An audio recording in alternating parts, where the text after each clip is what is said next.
Hello, ladies and gentlemen. I hope I'm going live about now. Today's stream I wasn't sure I was going to make because, quite honestly, I did not expect new iPhone 17 and certainly not iPhone 18 leaks to be coming out in the middle of March. We got obviously all the new iPad hardware, all the new Mac hardware. We got our big design leaks for the iPhone 17 family. And I thought that would be kind of it for a while. And maybe in a way it is. A lot of what we're going to be talking about today is, in a way, conjecture, in a way, summarization of what we have talked about previously. That's kind of what Jeff Poo does. Most of the stuff we're going to be talking about today does come from the analyst Jeff Poo.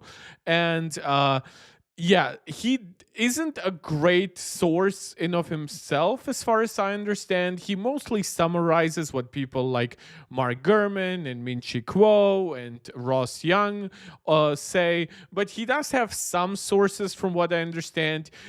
Basically, they're more like confirmation sources rather than like giving him new information primarily.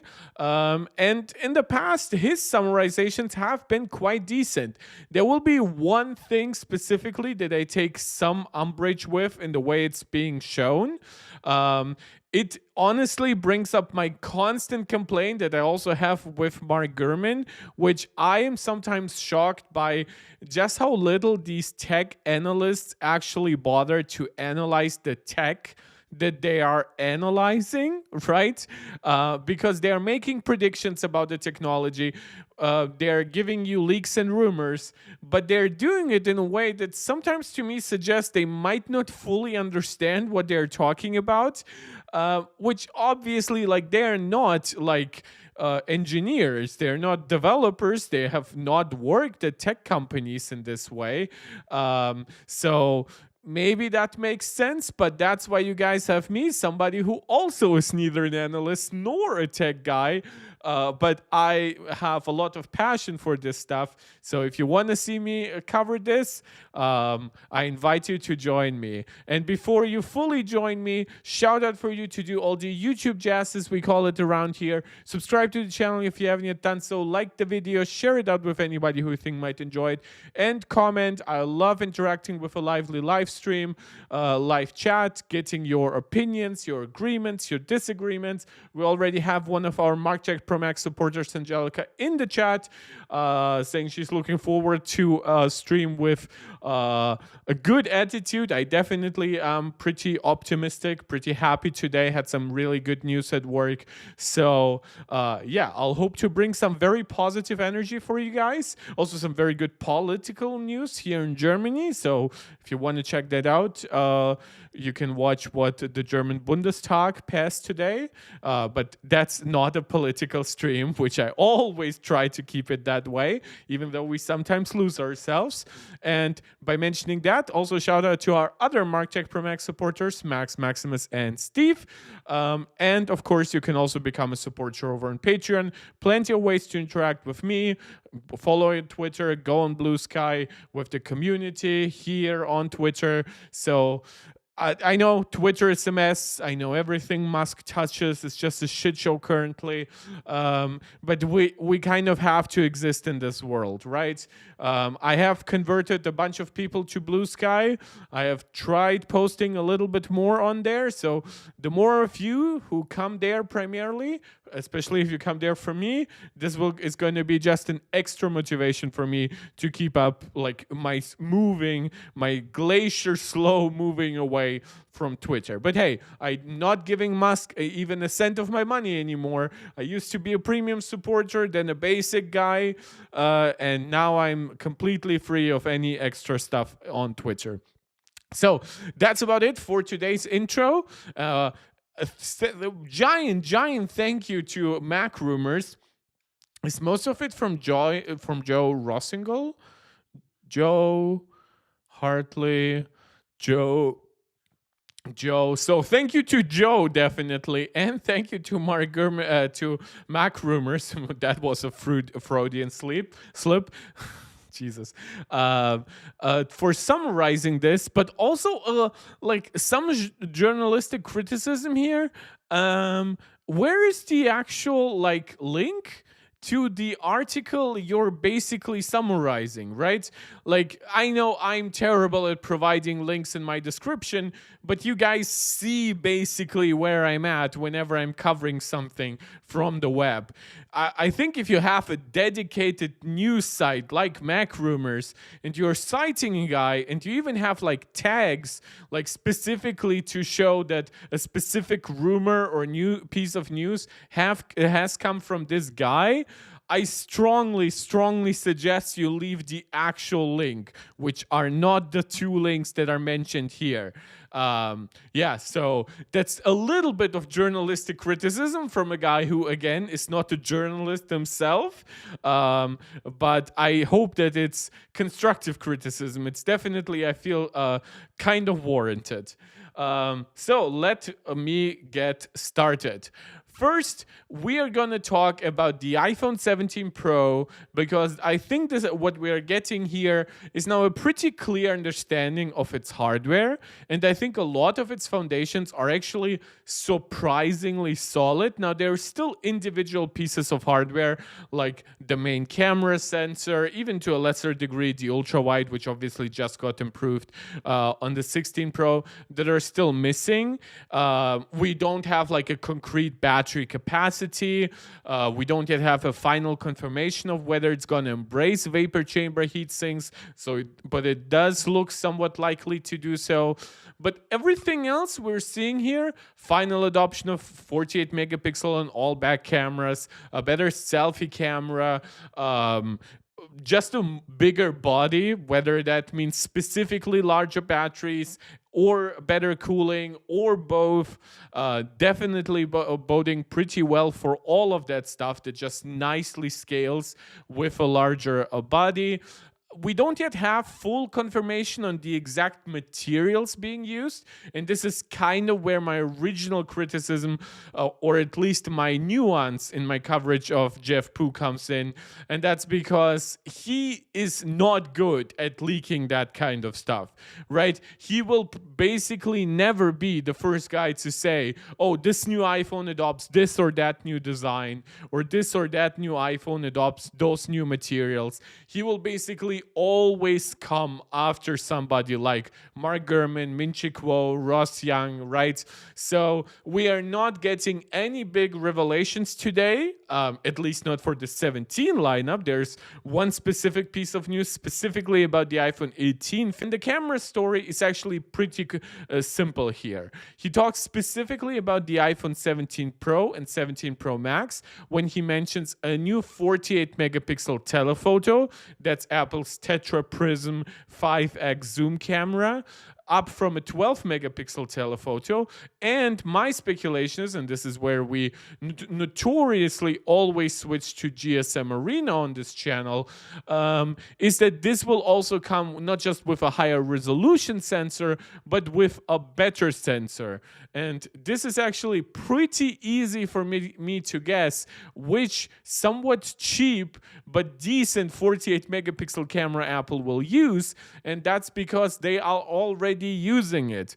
So you see the 12 megapixel zoom camera, right? It's a 1x306 inch sensor, la-di-da-di-da, dual pixel autofocus, all nice things, right? And what is better than all of that? Well, it's this sensor, right? It's a 1x2.55 inch sensor, which is decently bigger. And in fact, we know Apple liked this sensor so much, they put it inside the iPhone 16e. Now, granted, they gave it a decent aperture, so at least it could still collect a decent amount of light, and 1x2.55 inches is a good increase in size over 1x306. We don't know if there will be any changes to the aperture and stuff like that, but this alone would actually notably improve the quality of the telephoto camera. Whether or not there are any other improvements, wearable zoom, variable apertures, we don't know. Now, that's specifically obviously for the Pro models because the base models do not have a telephoto camera.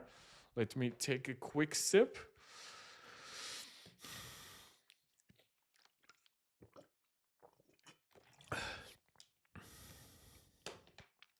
But the other major improvement in cameras is going to be this camera. For a while, we've had this very specific camera arrangement: 12 megapixel f1.9 aperture, 1 by 3.6 inch sensor, by far the smallest sensor Apple employs on any of their cameras, right? Now, we do not have a final confirmation about the size of this sensor, but by all accounts, it should at least be larger than this.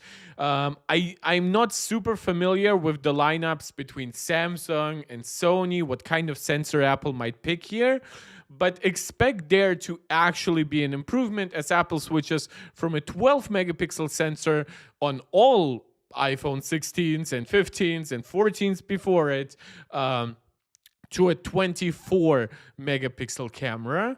And that is this rumor.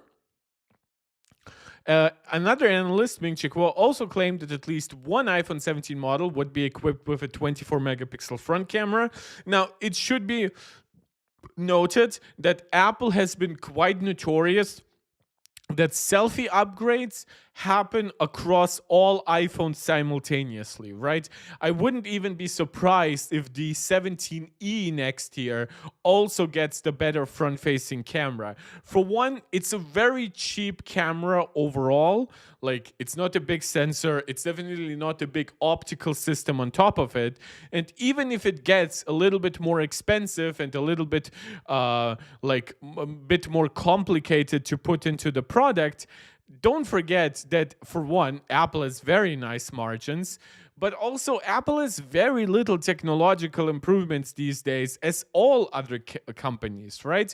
We have like ridiculous 200 megapixel zoom cameras because, well, companies need to market something, right? So just improving selfies in an era where people are obsessed with their own appearance and social media, that will be successful across, whether we're talking the base model like the E, the base model like the 17, or the absolute highest end model like the 17 Pro Max. So better cameras, not sure if across the board, but definitely 2 out of 4 cameras on the Pro models. We do not have concrete specifications, unfortunately, about the 17s and 17 Air cameras. We do know that the 17 Air will obviously sacrifice one camera, in this case the ultra wide, to have its thinner form factor.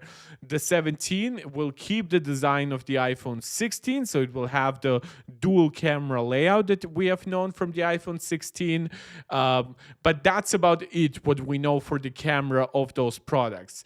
There have been rumors that the iPhone 17 and Pro and Pro Max would get a slightly smaller main sensor, a 1 by 1.3 inch sensor, but one that is much more modern than the current 1 by 1.28 inch sensor. I couldn't tell you if that is correct in any way, shape, or form. Whenever we talk about sources like Chat Digital or Digital Chat Station and stuff like that, all those WeChat stuffs, all those Weibo leakers, it's really not like it's not like they have no track record to stand on, but whenever they throw out one specific specification months and sometimes even years in advance, there's always a higher change that this stuff will change versus a more reputable source. And God knows it's no guarantee if Mark Gurman or Min Chi Kuo promise something, but it's definitely at least slightly better than like the trust you can place in like digital chat station. But that's about it for the cameras. Again, I would have loved to see more details, specifically the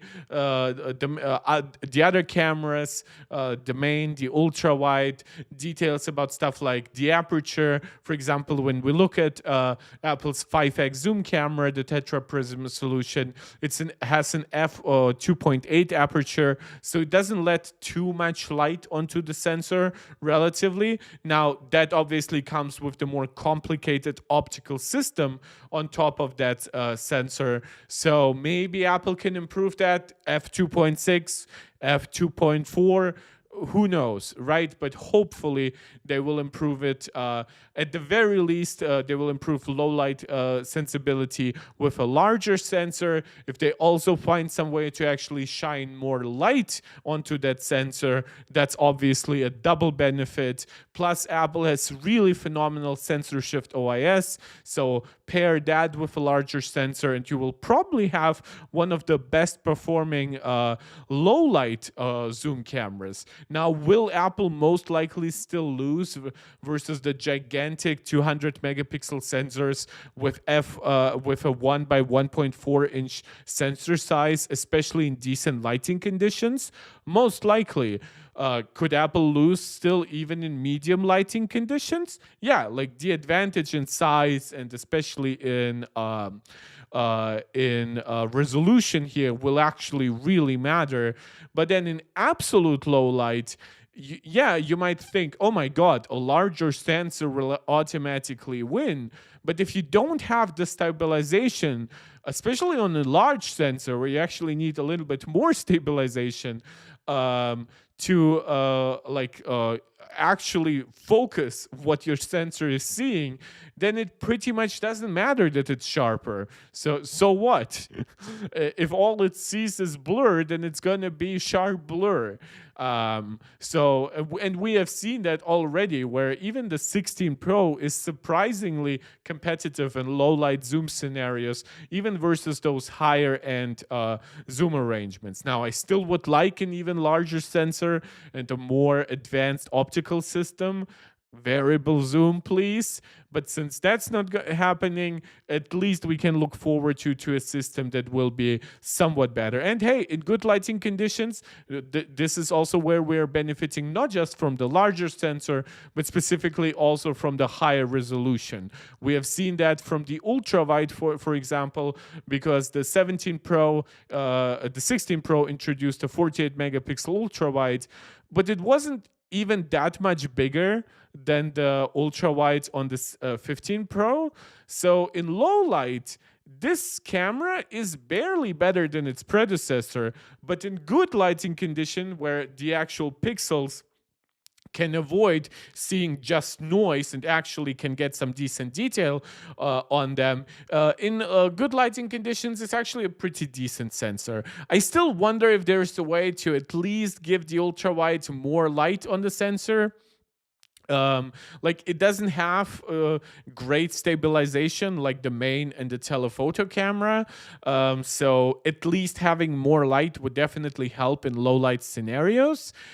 Whether or not that's very possible. I mean, if we look here at the S25 Ultra and we look at its camera, right? You will see that it does have a wider aperture, right? f1.9. It has a similar high resolution. It's actually a pretty similarly sized camera overall.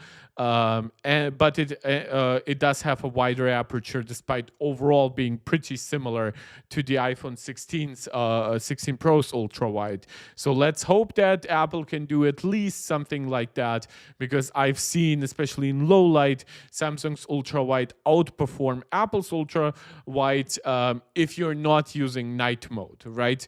And when you're turning on night mode, there really is nobody but Google who is comprehensively able to compete with Apple. At least that's how I have seen it.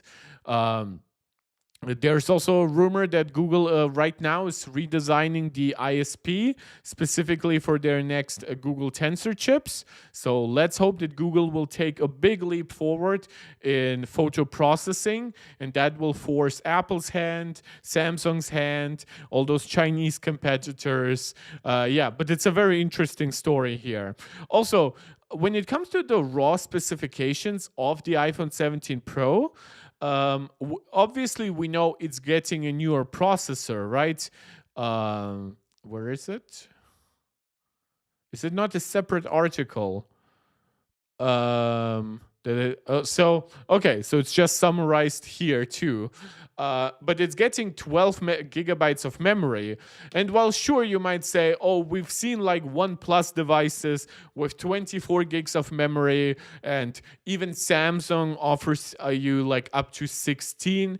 And even on Apple's own like iPads, right, they have offered you up to 16 gigabytes of RAM now on the M series of iPads if you get the higher storage versions. But on the iPhone, quite honestly, I have to say 12 gigabytes of memory here is actually a really, really good amount. Because don't forget, and this is where once again we can switch to GSM Arena, like Samsung across the board, unless you get like the most high end model, which I'm not even sure is available everywhere across the world, you max out the current generation Ultra at 12 gigabytes of memory. And sure, it's fast memory, and you can technically use some of the storage as extra memory, and it's decently fast storage. So I'm not even complaining. But when you look back to something like the iPhone 6, for example, which had 1 gigabyte of memory. And we're talking about at that point Apple's flagship, like the iPhone 6 Plus, versus Samsung's flagships, which at that point had 3 and later 4 gigabytes of memory. That's a huge advantage. And even when Apple switched to 2 gigabytes of memory on the iPhone 6s and 6s Plus, by that point, most Samsung devices, high end devices like the Note series, had 4. Right, and it didn't take too much until they got closer to 8, and Apple at that point was like around 3 to 4 gigabytes. So this will actually be percentage wise the lowest amount of like extra memory that Samsung has ever had versus Apple. Like even if they standardize 16 gigabytes, for example, next year on the Galaxy S26 Ultra, that is going to be 1/3 more memory. And given how much more efficient iOS handles memory, that honestly is going to be still a system that will have like probably more active memory available, or more memory available than Samsung. So it's interesting how the tables turn here over time, because like I am inclined to believe that over time Samsung will definitely offer us more stuff, right? And I do believe that, for example, Samsung might like even get away from 256 gigabytes of base storage and give us 512, just to have some obvious advantage over Apple. Don't forget, the Galaxy S Ultra by default starts at $100 more than the Pro Max iPhone, at least currently. We don't know if the 17 Pro Max might get some kind of price increase. But yeah, like this is definitely something to look forward to. If you're a specs nerd, yeah, 12 gigabytes in a vacuum doesn't sound crazy. But if you actually look at the current market situation, even something like the Vivo X200 Pro, right? And let's forget the Ultra devices for a moment. Most of them are not even rolling out internationally, right? The base version, which I would argue is probably the best version here, I would argue spend a little bit less money on these devices and just upgrade more often. You will see a much higher percentage of your investment back in resale value if you don't go for these higher configs. And sure, you can get 16 gigabytes of RAM here, but yeah, base configuration still 12. So Apple, for the very first time in a long time, will be quite competitive on that spec front. And even if they make 16 gigabytes across the board on most Android devices standard, which what Google did on their Pixel Pro, by the way, that still is only going to be 33% more rather than what it's currently at, which is 50% more, right? 12 versus Apple's current 8 gigabytes of memory.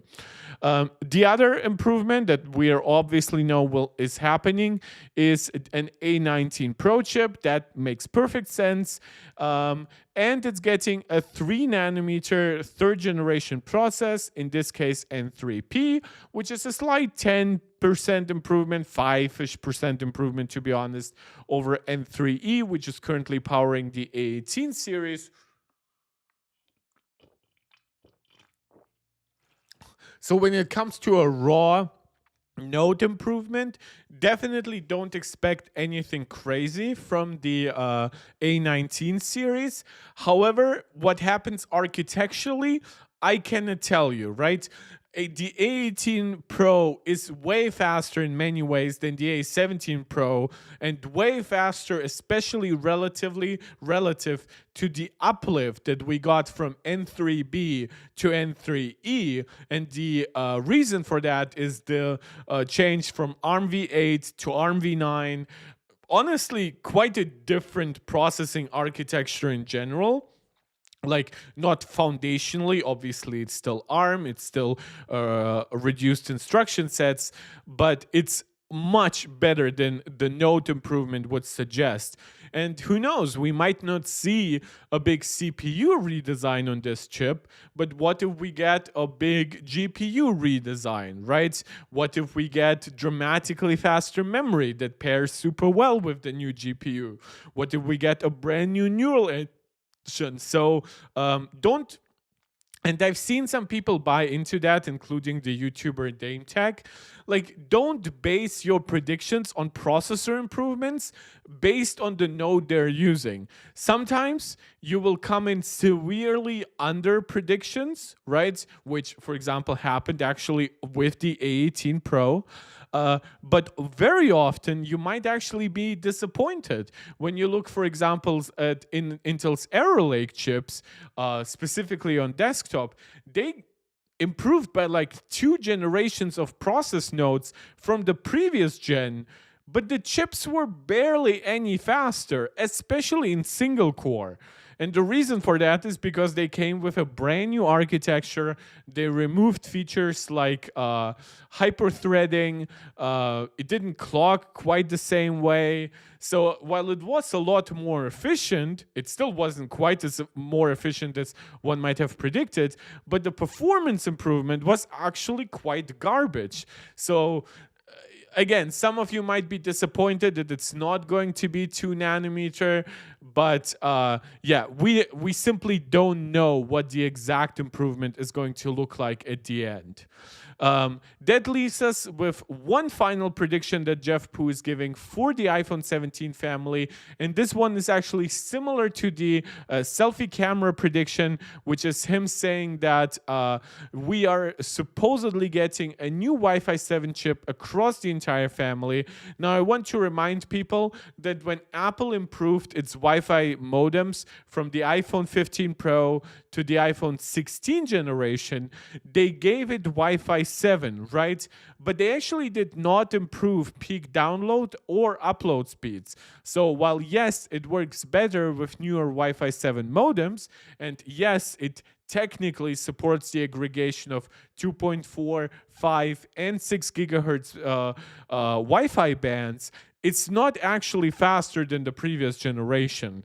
Now, whether or not this bodes well, and this will be a big improvement over the like around 2.4 gigabits per second max speeds that you currently can get, and maybe Apple doubles it to something like 4.8, or Apple basically plays the exact same game and there will be like, oh, it's a Wi-Fi 7 chip, just like the previous generation, but just like the previous generation, it might not actually be that much faster than our Wi-Fi 6E modems, instead focusing much more on efficiency, range, connection stability. And quite honestly, I don't think most people need that much higher download and upload speeds. I know there's an argument to be made about like peer-to-peer connectivity, specifically when it comes to tech like AirPlay and AirDrop, but even that is still quite fast if you do it at 2.4 gigabits per second.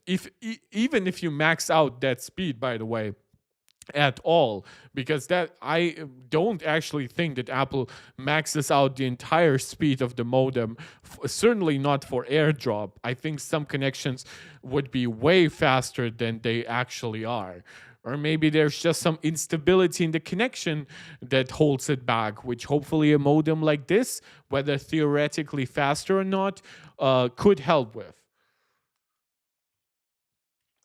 Sorry guys, I'm drinking so much. Just came home from work, had a long day. need to hydrate a little bit. But of course, what stands out here is, of course, the fact that this is an Apple designed modem. Apple design, we have obviously seen already an Apple designed modem, just not with Wi-Fi, but with 5G, and that is, of course, the C1 currently inside the iPhone 16e. Now, this obviously suggests that Apple seems to be more competitive on the Wi-Fi front right away than they might be with 5G, by at least offering the latest generation technology. But when it comes to the actual peak download speeds, we'll have to see how that compares to like the most recent offerings from Qualcomm, Broadcom. Obviously, here the switch that Apple is making is not even from Qualcomm. Qualcomm supplies Apple's current 5G modems, but when it comes to their Wi-Fi chips, that's actually coming from Broadcom. So Apple is trying to become more independent on both fronts here.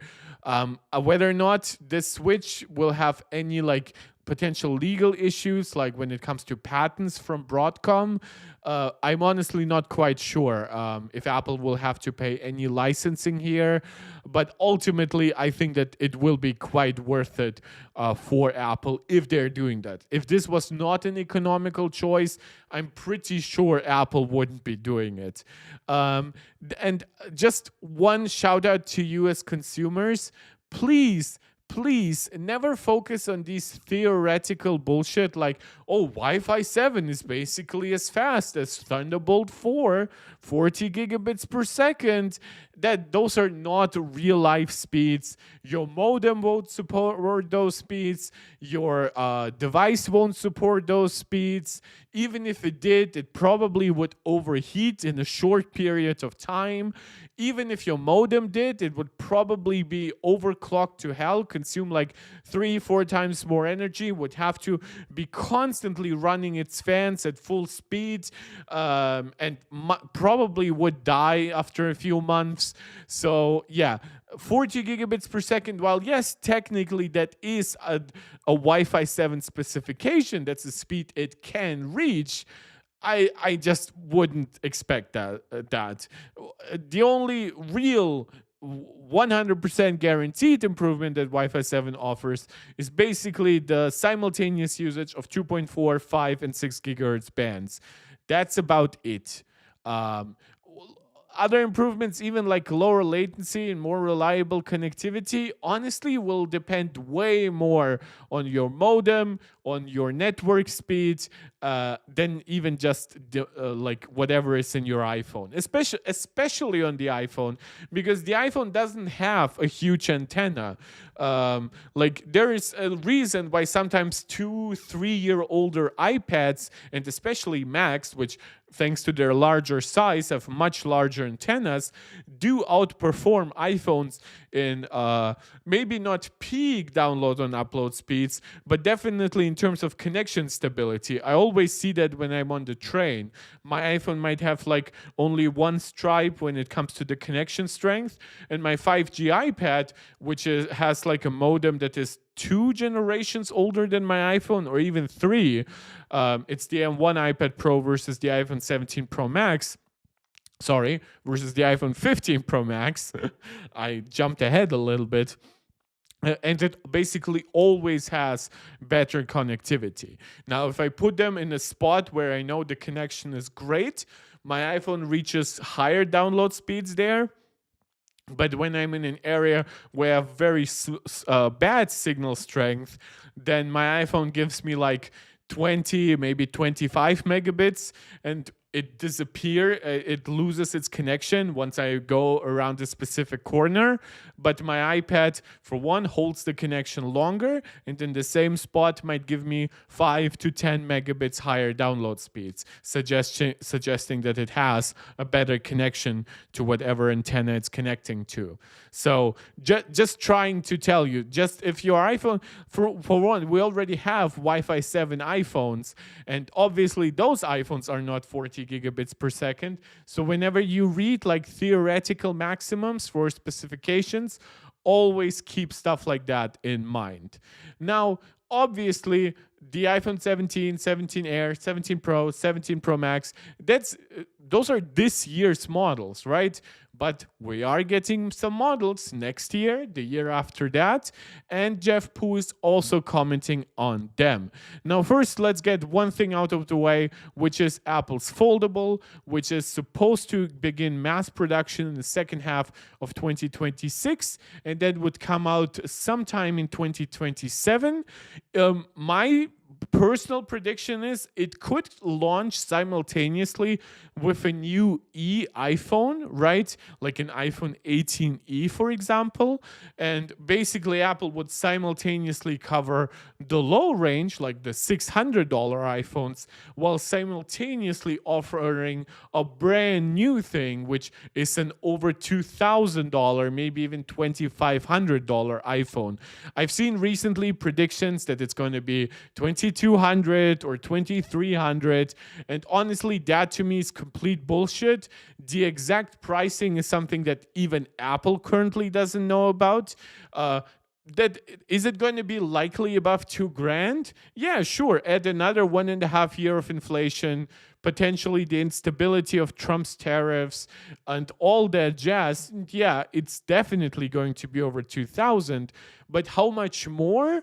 For one, that depends on the exact specifications, and it depends on the market conditions. Is there a lot more competition potentially than Apple expects? Is there a lot less demand than Apple might expect? How many of those models can they even produce, right? If they're limited to 3 million models of production for 1 year, then why not price it higher the way they did with Vision Pro and just sell out of it? And by the time you make a second generation, you can be maybe a little bit more aggressive with the price, right? I mean, Apple does that time and time again, whether that's a real price reduction, like what the original iPhone got to the iPhone 3G, or just better value, as we have seen from a second generation Apple Watch, a second generation iPad, even sometimes redesigning the product right with the second generation, like the iPad 2, right? And sure, maybe those devices were still the same price, but they definitely felt very different for that same price, because especially the iPad 2 came like with a 7 to 9 times increase in GPU power. And while yes, you might argue, well, yeah, at that point, speeds improved better.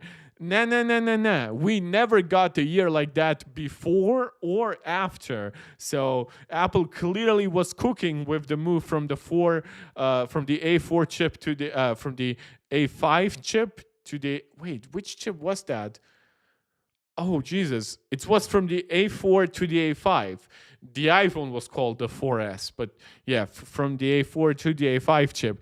This is when Apple's branding started really clashing, and iPhones and chip generation names and stuff like that just completely fell to the wayside.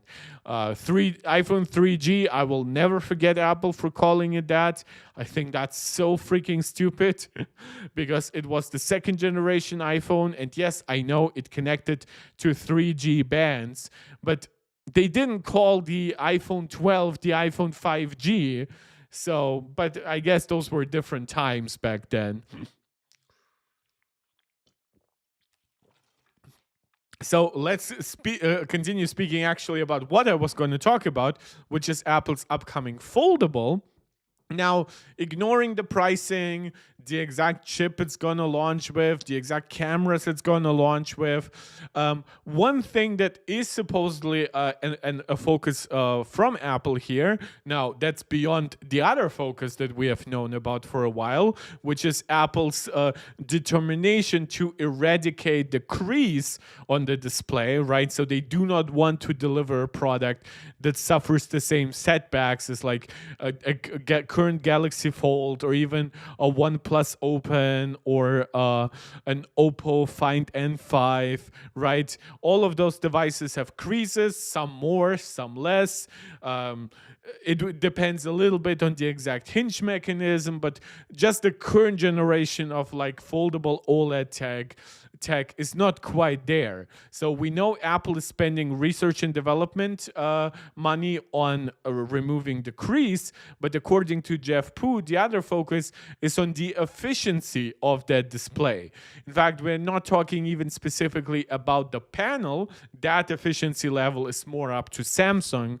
But Apple's display driver, display controller, or a display driver integrated circuit is moving from 28 nanometer to 16 nanometer. Now, if you know anything about, like, how do I call it? Like, is it like platform tech stuff, basically? Like, when you think about stuff like motherboards, or in this case, stuff like display controllers, or even stuff like transceivers for modems, it's actually much harder to scale those down in terms of what transistors they use, because they become much more susceptible to noise. So often, yeah, you can maybe reduce the transistors, but for one, these parts don't even consume that much power. Like a display controller creates very little extra like heat and power draw in comparison to the actual panel. So trying to scale it in terms of the node that it uses, even though it could have gigantic benefits for that small area, might not make much financial sense. And on a motherboard, obviously, the main power consumption by several orders of magnitudes will come from the chip, from the CPU you put on that motherboard, the GPU you put on that motherboard. Hell, even your Wi-Fi modems and even your storage will use more energy than the motherboard itself. Yes, the motherboard would be more efficient, especially in driving high-speed connections for stuff like the latest PCIe generation. But there's a reason why motherboards are like stuck in like what, 80 nanometers or something like that. Nobody's trying to scale those down. And to me, it honestly makes sense. I'm not sure actually about Apple's motherboards, but I'm talking specifically about like the DIY motherboards you get for like PC hardware. But display controllers also have not gotten that many big changes. In fact, I remember when Apple switched to like 28 nanometer a couple of years ago, and that was already lauded as quite a nice improvement. And by the way, this display driver integrated circuit, or a display controller, if you will, is actually partially why this notion of like, oh, Apple uses the same panel as every Android devices. Oh, the actual innovation is coming from Samsung. Like for one, you do have a display controller, right? I shouldn't call this a display controller because technically a display controller is what's on your actual processor. But there is a whole range from the actual panel to the integrated circuit to your display controller on the chip that creates a whole pipeline of potential performance loss. Like sometimes you might have bad latency, even communicating from your chip to the display. You might not be able to handle stuff like variable refresh rate. Now, granted, those problems, those date back quite a while, right? They've improved significantly over the last decades, to the point where basically every chip, if given enough power, should be able to drive a decently high quality display. One thing, for example, when you look at variable refresh rate, NVIDIA used to put their own dedicated chips into monitors because you couldn't really expect that processing, all the latency, the frame-to-frame consistency that comes with an unstable frame rate like VR. VR is not the problem. VR is actually the solution. And NVIDIA did that with dedicated hardware, but over time it was way easier to just buy whatever display controller, quote unquote, you can get from the shelf. And AMD started offering a more open solution to stuff like that. So again, this is me going on a little bit of a side tangent, but Apple improving the display in driver integrated circuit, I cannot promise you how much that will improve efficiency. But and this brings us to what I initially covered with this device, which is when you finally see the price of this product, and you want to automatically jump to, oh, but Samsung makes the display. Oh, Oppo gives you, like, I don't know, a larger battery inside or whatever. Or these devices have like 3 cameras rather than 2, which is what rumors about Apple's foldable.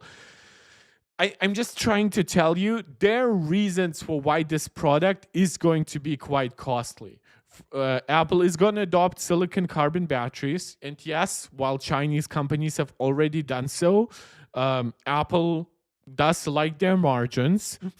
The display technology that Apple is going to have use might be still the same that Samsung is utilizing themselves, but the way Apple tests it, implements it, the way they optimize the hinge to reduce the crease, all of that is not just going to cost money in the actual production, but it's going to be billions of dollars in R&D prior to the release of the product. So my current expectation is that this was going to be a $2,500 product, but it's going to start with 512 gigabytes, and then it's going to have like a $26.99 1 terabyte version, and it might even get like a 2 terabyte version at like, I don't know, $19.99, $20.99, depends a little bit on how much Apple's pricing is going to change in the near future.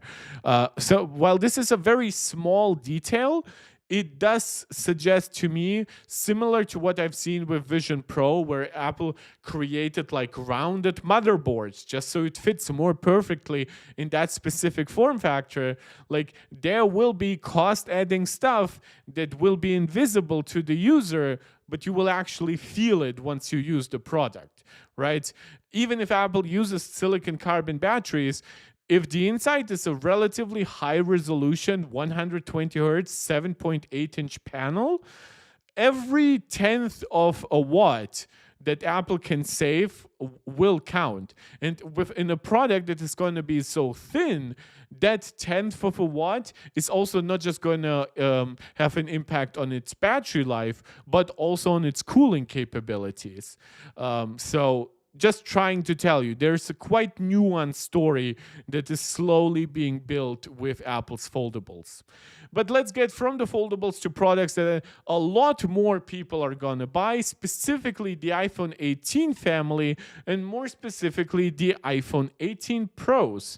Now, again, this, I believe, is also coming from GF Securities analyst Jeff Pu, and he is specifically talking about Apple's continued adoptions of their own modems. Of course, we have already covered the adoption of their own Wi-Fi modems, supposedly coming for the entire iPhone 17 family. Of course, we've covered already Apple's C1 modem on the iPhone 16e, but also going forward, of course, Apple will have successor generations to the C1, and most likely it's going to be called the C2. And according to this rumor, the C2 is going to come to the iPhone 18 Pro models.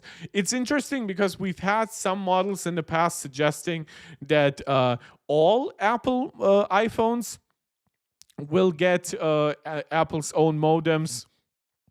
Whether or not this suggests that the iPhone 18s might get a modified C1, and that the Pros are going to get the C2, or maybe he's getting some stuff mixed up in the supply chain, and maybe we're talking a difference between like a C2 for the regular models and the C2 Pro for the iPhone 18 Pros. But we cannot be sure. We've heard rumors before that Apple does plan on adding millimeter wave support, at least in the United States. Of course, Apple is also targeting further improvements in efficiency and power reduction. But whether or not that means the regular iPhone 18s get C1, C1 Pro or the regular iPhone 18 still stick with Qualcomm. At least when it comes to the iPhone 18 Pro and Pro Max, Jeff Poo seems pretty confident that they will be adopting Apple's second generation cellular modem. He currently calls it C2. Again, there might be some differentiation happening in terms of branding, similar to how we have A18 on the iPhone 16 and A18 Pro on the Pro models. I'm also curious if Apple plans on adding millimeter wave across all iPhones down the line, or maybe only the Pros. Because quite honestly, given that millimeter wave never became that successful outside the United States, and the fact that millimeter wave, if anybody was going to use it, most likely is going to be used by Pro model iPhone owners. Apple already doesn't have millimeter wave, of course, on the iPhone 16e. They didn't have it on the previous iPhone SE. But even like the regular iPhone 18 models, iPhone 19 models, I wonder if Apple, especially the Airs going forward as well, right, which are a completely different beast, very space constrained, very thermally constrained, like, do these products need millimeter wave? Does anything, to be quite honest, need millimeter wave? I mean, Apple might just be so like in cahoots with like carriers like Verizon. They might be getting a huge discount, like when offering their products to consumers, because they can sell those consumers millimeter wave support. Which, don't forget, a lot of Android devices don't even bother implementing it, even though, of course, like the Snapdragon chips are more than capable of it. And it's just like, and a lot of I'm not even sure how the contracts work in that regard, because I know here in Europe we never bothered with millimeter wave adoption to begin with. And if it's barely being built out in the United States, I wonder why even work on it for your own modem.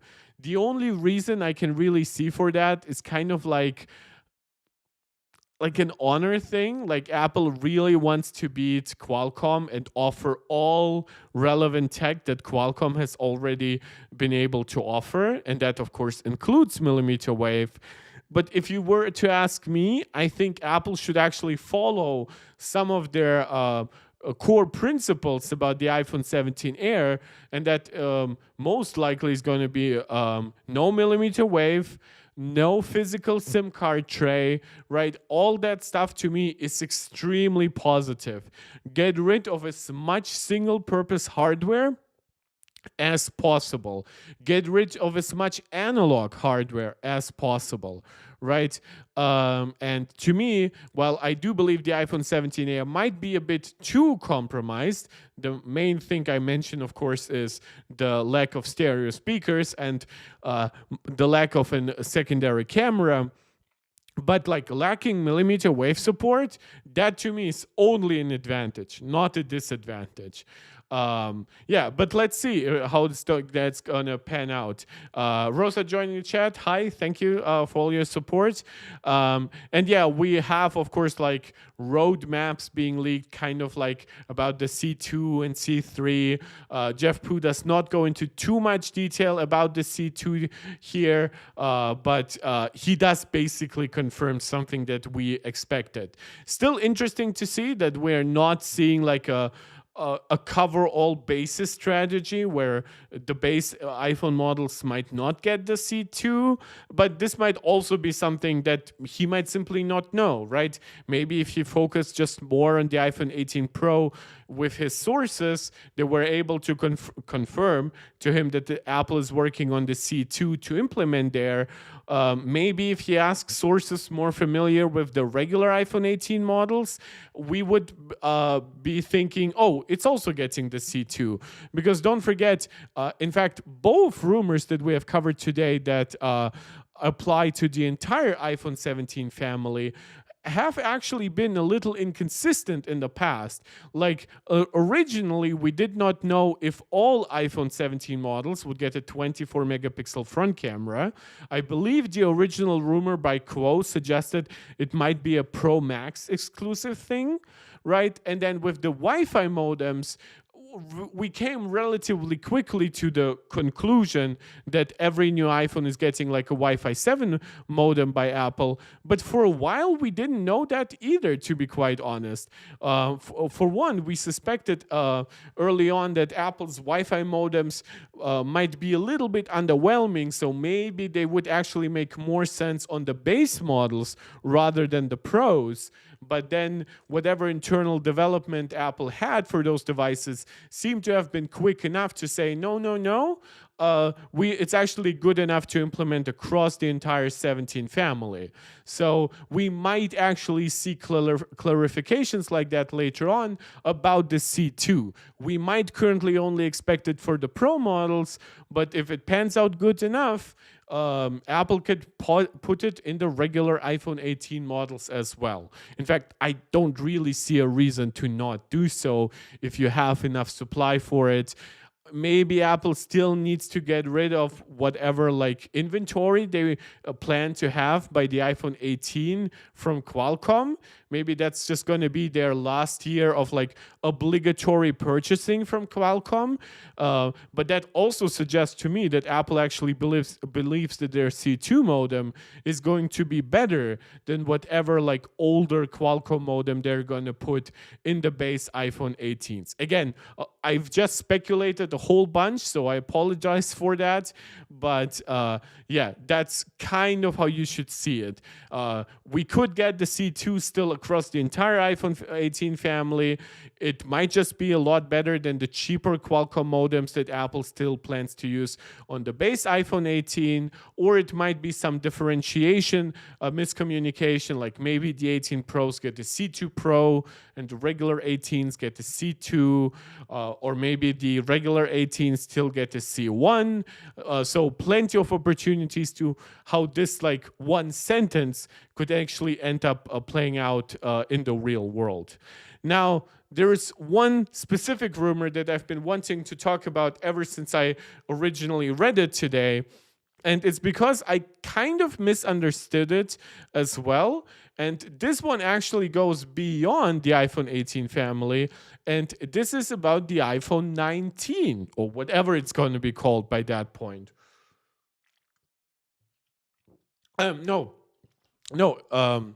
Yeah, it is partially about the iPhone 19, but it's not specifically about the A20. So let's actually get through the rumor first before I start giving you my 2 cents about it. And that's the A20 chips for iPhone set to remain 3 nanometer, but with key upgrade for Apple Intelligence. Now, this is the rumor that I meant when I originally mentioned that I don't think that Jeff Poo necessarily fully understands some of the leaks and rumors that he covers. So, of course, the iPhone 17 family is getting A19 chips. We've already covered that those A19 chips will be built on TSMC's third generation 3 nanometer process, that's N3P. And of course, the iPhone 18 series, which is coming next year, is then going to be powered by the A20 generation of processors. But here, we actually do not quite know what is meant, because we have had years like the A16 and the A17 Pro where Apple launched iPhone models simultaneously that had very different chips, right? And yes, sure, the base iPhone 15 reused the chip from the iPhone 16 Pro, but it could have also just be called an A17 or whatever by that regard. And it would be on an older node, and then the 17 Pro would be on a newer node, would also introduce architectural changes. And the reason why Apple would be able to do that is because most people don't care too much about such details, right? And especially if the architecture is actually the same, which Apple's branding usually focuses more on the underlying architecture rather than the node. A good example of that is actually Apple's A5 processor, which I believe has been manufactured on 3 nodes. So we have three variants. That's the A5, the A5R2, and the A5R3. Um, we have one on a 45 nanometer fabrication process. We have the R2 on a 32 nanometer fabrication process. And this one, okay, this one is just binned to one CPU core. That's the one that came to the Apple TV. Okay, so it was manufactured on two nodes, but then it had different variants, right? But Apple still called all of these chips just the regular as A5. So if you ever think, could Apple call chips on different nodes like the same name, even though of course one becomes a lot more efficient, for example? Yeah, of course they could. So, and this is very, very instrumental to how this leak should be analyzed. Now, in a research note with investment from GF Securities, analyst Jeff Pu said the A20 chip for the iPhone 18 models, now again, this does not specifically say all iPhone 18 models or base iPhone 18 models. We know specifically that he isn't covering specifically the A18 Pro, but it might be included. Will be manufactured with TSMC's third generation 3 nanometer process known as N3P. This is the same process that is expected to be used for the A19 and A19 Pro chips coming in the iPhone 17 models, so the iPhone 18 models could have relatively small overall performance improvements. Pooh does expect the A20 chip have one upgrade that he said will benefit Apple Intelligence capabilities. Specifically, he said the chip will use TSMC's so-called chip-on-wafer substrate CoWoS packaging technology, which would allow for tighter integration of the chip's processor, unified memory, and neural engine. If this information is accurate, the first iPhone chip to use TSMC's 2nm technology would be the A21 chip in 2027 at the earliest. For one, sure, that's by the way, that's ignoring the fact that an iPhone Fold might actually come with it first, but I guess that iPhone Fold is also a 2027 product. First of all, what does chip wait, he covering CoWoS. I thought he meant a COIS, chip on wafer substrate. Jesus. Okay, so let's read into this. I thought it said originally SOIC. The CoWoS chip-on-wafer substrate with silicon interposer platform, provides best-in-class package technology for ultra-high-performance computing applications such as artificial intelligence and supercomputing. This wafer-level system integration platform offers high-density interconnects and deep trench capacitors over a large silicon interposer area to accommodate various functional top dies, including logical chiplets with high bandwidth memory cubes stacked over it. So this is a technology focused on stacking, but it could improve more the stacking of memory rather than the stacking of like multiple chiplets. I thought when I originally read it that this is, and that brings me to a wrong tweet that I made apparently. So I'll just delete that tweet because I don't want fake information to stay out there. The this technology could benefit an A19, an A20 chip, sure. CoWoS R, substrate, CoWoS L. Okay. LSH for high run. Okay, so this is a little bit differently, like depending on what specifically they're gonna implement.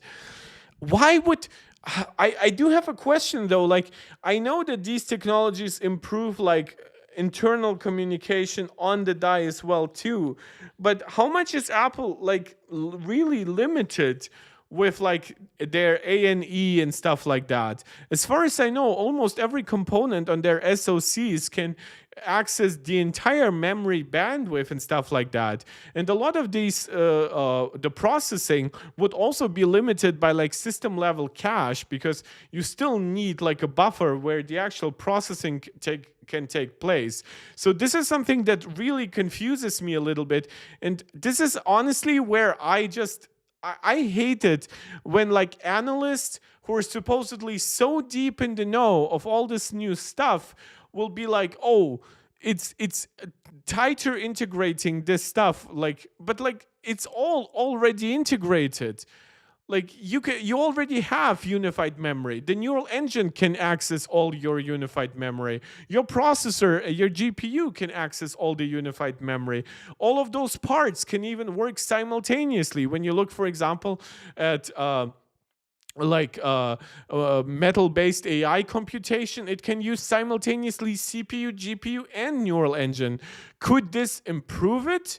I'm sure it could, but like, would it specifically be a huge benefit to the A20? I don't know. Like, if I apologize, because I thought when I originally read it that it said SOIC. I read it on my lunch break. I had very little time. I just skimmed it, and when I read Covos, I kind of subconsciously replaced it with SOIC, which SOIC still bothers me, because when people say it's an improvement for the M5 generation, I'm like, wait, but the base AM5 chip is monolithic, and I fully understand if it's a benefit for the M5 Ultra, but does that mean the M5 Pro and the M5 Max become chiplet-based stuff? Because that could introduce some scaling issues. That could introduce some efficiency problems versus monolithic. But yeah, that's a slightly different discussion. Now, the main problem with this report is obviously it goes outside our usual understanding of how Apple usually adopts TSMC's technologies, right? So TSMC's 2 nanometer, and this is not what I want. This is also a little bit older, but I think it should be roughly correct. So 2 nanometer should be able to start being produced, at least in very low volume, at least experimentally, in the second half of this year. Even if it gets delayed by half a year, that would still make it a very viable candidate for a chip launching at the end of 2026. For the end of 2026, similar early production is actually expected, not just for the direct successor to N2, which is N3P, but also the actual next generation node, which is A16. TSMC's infamously took away backplane power delivery to more quickly produce N3P.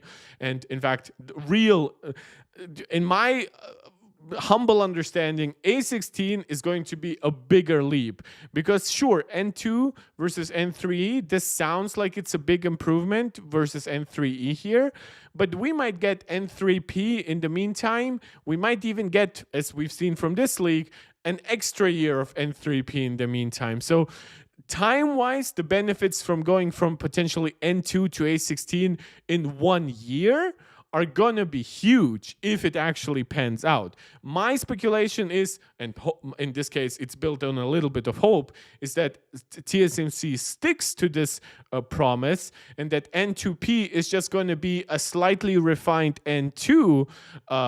It's going to use the same factories, the same production lines, but A16 is going to build simultaneously, and it's specifically going to be more expensive. And it is the technology that I could see being improved with like A16P and then like A12 or whatever, and it's going to be still maybe even like one node, right? They might introduce like something like A14 after it, similar to how 4 nanometer was still part of the 5 nanometer family.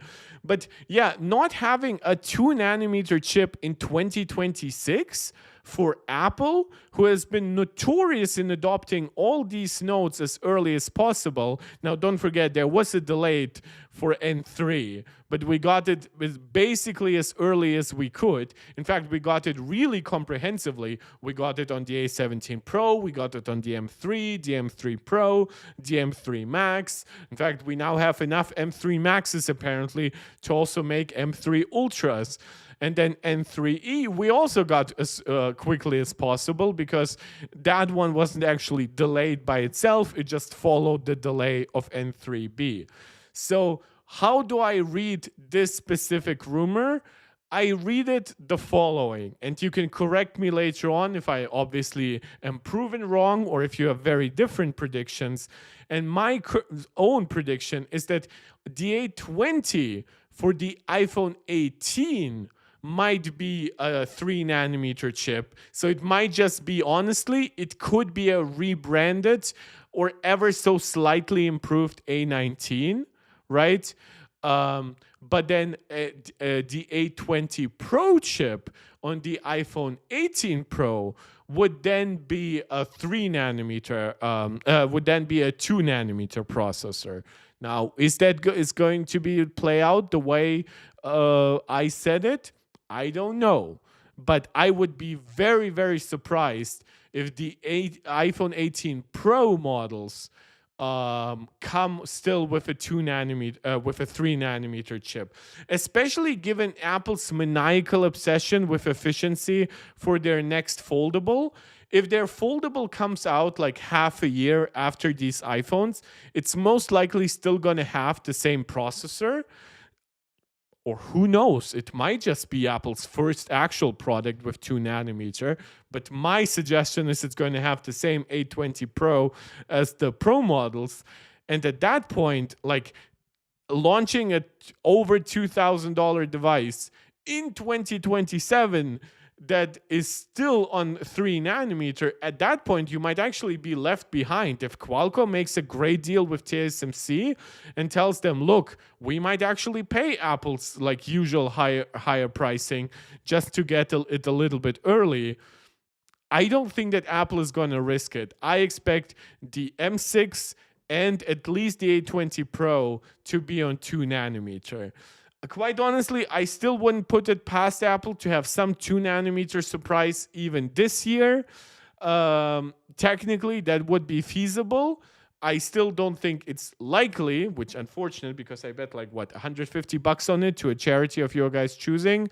But yeah, however you're gonna see it, I don't think that the Pro models are gonna stick with a 3 nanometer chips in 2026, which of course means that for the majority of 2027, Apple is still going to be stuck, even on their most expensive, most premium models, on 2 nanometer. There's also a chance that we might get a new iPhone 18 model. And that's a completely different speculation that goes outside the scope of this video and the leaks that we are seeing here from Jeff Poo. And that is, are we looking to actually get an Ultra model, something that could sit on top of the Pros and be very distinctly priced and be more niche and therefore more capable of adopting bleeding edge hardware because not so many people would buy it. That's similar to the advantage of a lot of Chinese phones because they know they're not selling too well outside of China. They know that their premium models don't sell too well versus their cheap models. So they can actually go a little bit overboard with those premium models and adopt stuff like silicon carbon battery, which, as I've pointed out multiple times, simply does not exist in the production capacity that would be needed to supply like an entire iPhone generation or even just the Pro models of an iPhone generation. Yeah, but this is mostly my take on this specific A20 rumor. I apologize for slightly getting it wrong. Now, am I still not quite sure if Jeff Poo fully understands what he talks about when he mentions chip technology? Yeah, I mostly stand by it, but not quite as much as when I thought he mentioned SOIC rather than CoWoS. Still, CoWoS is still also focused primarily on like multi-die packaging, so If you know how it could improve the A20 specifically, let me know. But that's about it for today, as far as I can see. Um, I don't think that we're getting anything crazy. iPhone 17 Air getting MagSafe, that to me is not surprising. We have seen that in the even in the leaks and the dummy models that we've seen. I know that some people like Drew from Tylosef Tech have speculated that MagSafe is going the route of 3D touch and it's going to be removed. I don't think that's happening, but you can believe it or not. That's up to you. I think that MagSafe is here to stay, at least on Apple's premium models. What happens with Apple's cheaper models, honestly, that's a little bit dependent on how those devices are going to use. I've talked about it recently on Twitter. I think that the iPhone the base iPhone, like the iPhone SE and now the 16e, these devices are also very much meant for enterprise. And certain features like MagSafe and even ultra wideband, honestly, they don't make that much sense in enterprise. A lot of the people using the 16e might use it as like a payment terminal, whether they use it over tap to pay from Apple or with a super thick case that includes a card reader. It's not going to be a product that daily uses MagSafe or anything like that.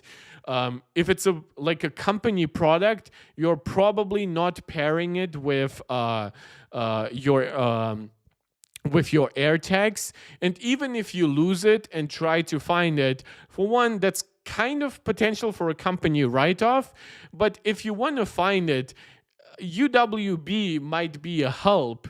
But honestly, just having its broad last location is most likely still going to tell you enough. So these compromises that Apple is making, even though, yes, they are very minuscule, each of them is like $1 or $2, maybe $5 extra in terms of production cost, but they also add internal space that Apple needs to work with.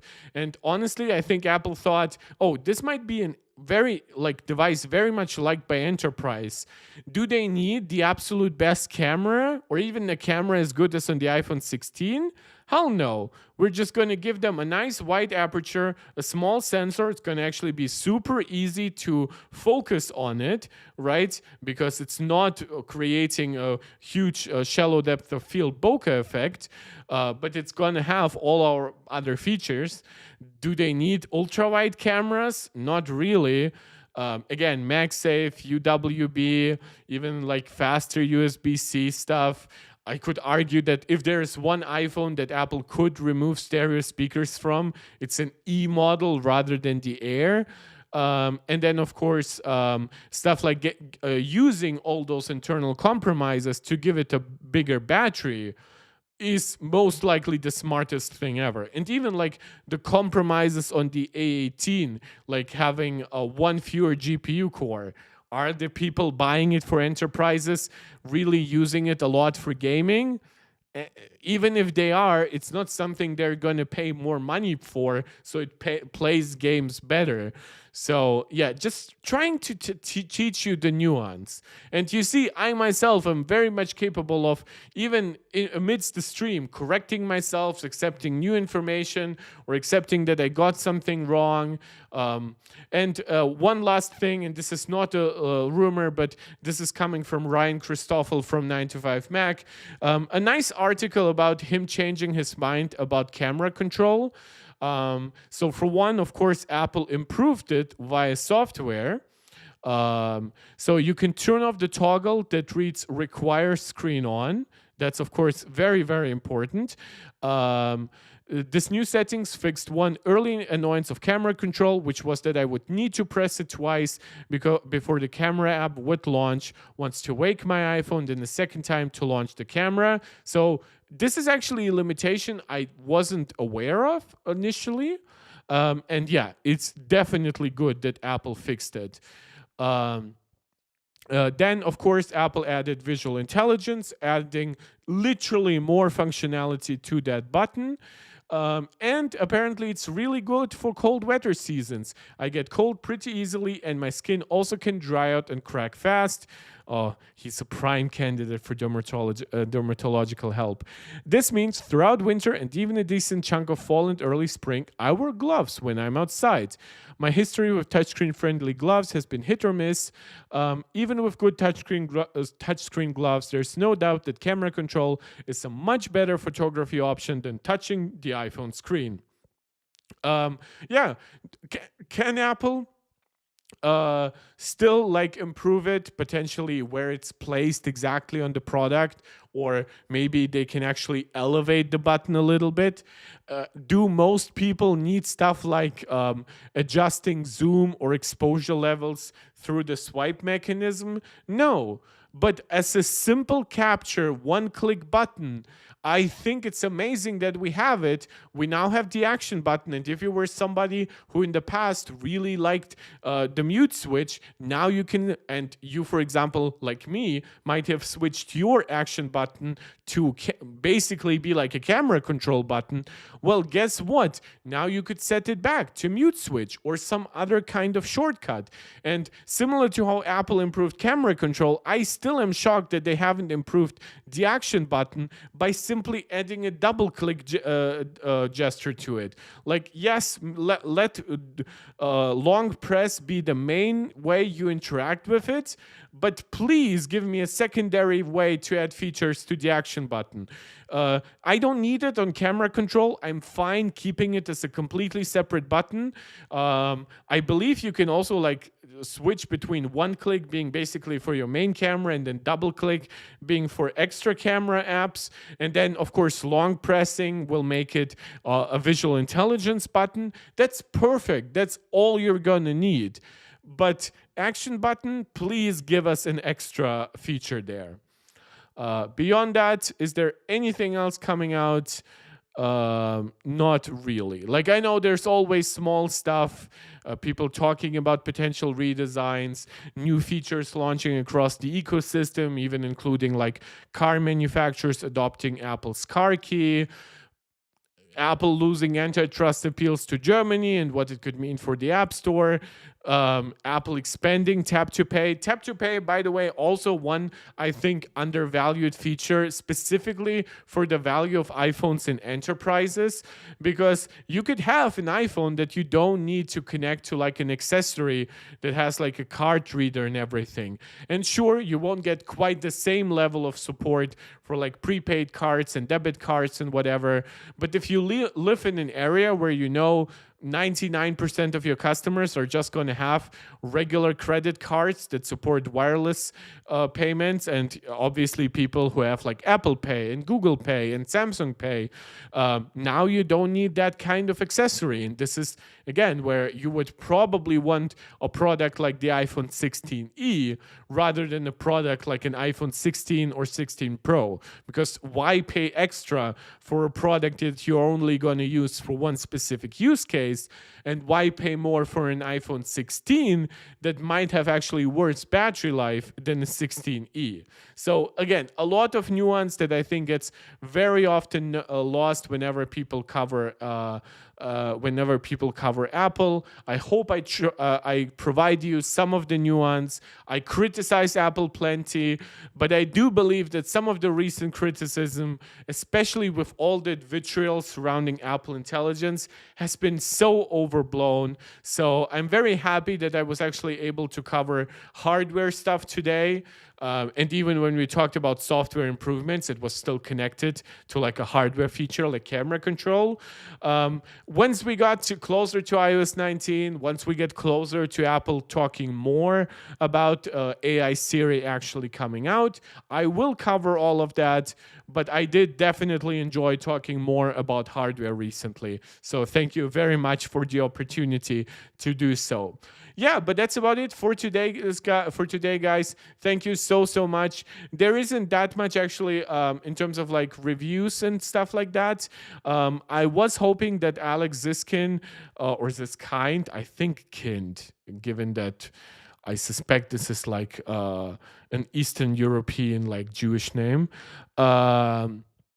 but he is working on combining all his Macs, and he also brought up that all his Macs combined, right, for Mac studios here, they consume less power than the network switch which he connects them all with. Now that's of course in standby, and of course it will consume more power once they're actually running their M3 Ultra processors.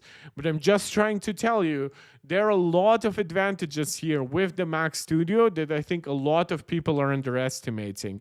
Even the base configuration of the Ultra, right, which at $4,000 gives you 3 times the memory of an RTX 5090. Yes, it might not have the same raw performance, but you get an entire system for twice the price of a 5090. And that system has 3 times more memory that is accessible to both the CPU, which is a very good CPU, and to the GPU and to the neural engine. And if you also do any other kind of work, like sure, for LLMs, you might want even the 256 or 512 gigabytes. But if you also do stuff like video editing, now you have all the advantages of Apple Silicon and the Mac ecosystem, which might make it just more worthwhile to you. And if you are like an enterprise customer, or just a very like conscious prosumer, you might look at the 5090 and it's like weird power connector that is known for burning out on the 4090, and honestly it's not that much better on the 5090, which consumes more power than the 4090. You might be like, oh, you know what, I'm just gonna get the hyper efficient Mac Studio with way more memory, a lot less hassle than any Windows or Linux product. And yeah, I might have a higher upfront cost, but my energy costs are going to be lower. Likely my maintenance and like my repair costs down the road are going to be lower. And hell, I might even resell it still at a decently high price.